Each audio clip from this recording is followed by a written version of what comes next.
નમસ્કાર મિત્રો, ગુજરાત તકમાં આપનું સ્વાગત છે। જમ્મુ કાશ્મીરના પહલગામમાં થયેલા આતંકવાદી હુમલાના પડઘા દેશભરમાં પડ્યા છે। આ હુમલા બાદ દેશભરમાં અનેક સ્થળે પ્રાર્થના સભા તથા કેન્ડલ માર્ચ યોજાઈ। આ હુમલાનો બદલો લેવા માટે દેશભરના લોકો માંગ કરી રહ્યા છે। ત્યારે આ હુમલાને લઈને પ્રધાનમંત્રી મોદીએ પણ ગંભીર નોંધ લીધી છે। પ્રધાનમંત્રી મોદી તાત્કાલિક સાઉદી અરબનો પ્રવાસ ટૂંકાવીને નવી દિલ્હી રવાના થયા હતા। દિલ્હી એરપોર્ટ પર જ પ્રધાનમંત્રી મોદીએ મીટિંગ કરી હતી। આ હુમલાની ગંભીર નોંધ કેન્દ્રીય ગૃહમંત્રી અમિત શાહે પણ લીધી હતી। આ હુમલા બાદ તાત્કાલિક કેન્દ્રીય ગૃહમંત્રી અમિત શાહ શ્રીનગર પહોંચ્યા હતા। શ્રીનગરમાં અમિત શાહે જમ્મુ કાશ્મીરના મુખ્યમંત્રી ઉમર અબ્દુલ્લા રાજ્યપાલ સાથે મીટિંગ યોજી હતી। ત્યારે આ હુમલા બાદ મોટા કોઈ નિર્ણય લેવાય તેવી શક્યતા રહેલી છે। આ હુમલાની વાત કરીએ તો પ્રવાસીઓ ફરી રહ્યા હતા, ઘોડેસવારી કરી રહ્યા હતા, ત્યાં આતંકવાદી અચાનક પહોંચે છે અને અંધાધૂમ ફાયરિંગ કરવા લાગે છે। આ હુમલામાં 27 જેટલા લોકોના અત્યાર સુધી મોત નીપજ્યા છે, જ્યારે 20થી વધુ લોકો હોસ્પિટલમાં સારવાર લઈ રહ્યા છે। આ હુમલાની વાત કરીએ તો આ હુમલામાં 3 ગુજરાતીનો પણ સમાવેશ થાય છે। 2 ભાવનગરના નાગરિક અને 1 સુરતના નાગરિકનું આ હુમલામાં મૃત્યુ પામ્યું છે। 2 વિદેશી નાગરિકના પણ આ હુમલામાં મોત થયા છે। આ હુમલા બાદ વિદેશમાં પણ અનેક દેશોએ ભારતને સમર્થન કર્યું છે। અમેરિકા, ઇઝરાયલ, રશિયા જેવા દેશોએ ભારતને સમર્થન જાહેર કર્યું છે અને તેમણે કહ્યું છે કે આ હુમલા બાદ જે પણ ભારતને જરૂરિયાત હોય, ભારત જે પણ નિર્ણય લે તેમાં અમે તમારી સાથે છીએ। આ હુમલા બાદ વિપક્ષે પણ સરકારને સમર્થન કર્યું છે કે આ હુમલા બાદ સરકાર જે પણ નિર્ણય લે તેની સાથે અમારું સમર્થન રહેલું છે। કોંગ્રેસે આ હુમલા બાદ સર્વદળીય બેઠક બોલાવવાનું માંગ કરી છે।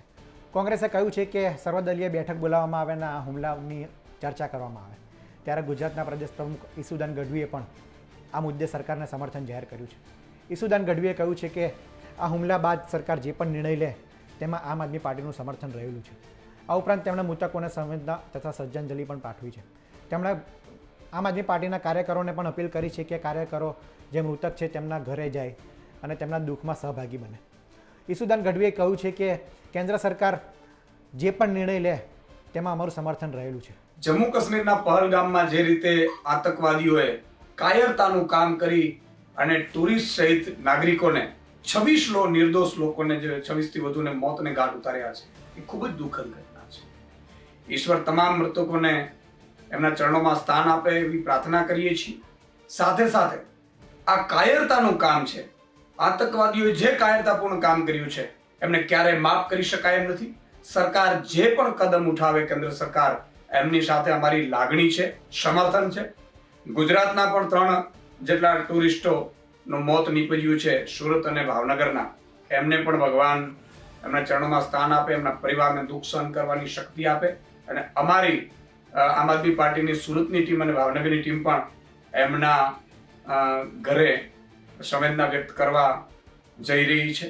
પણ એટલું જ કહેવાનું છે કે આ કાયરતાના જે કામગીરી કરી છે, આતંકવાદીઓએ કાયરતાપૂર્ણ જે કામગીરી કરી છે એને હવે એક્શનનો સમય આવી ગયો છે। કેન્દ્ર સરકાર ઠોસ કદમ ઉઠાવે અને કેન્દ્ર સરકારના દરેક કદમની સાથે આમ આદમી પાર્ટી અને એમનું આખું સમર્થન છે।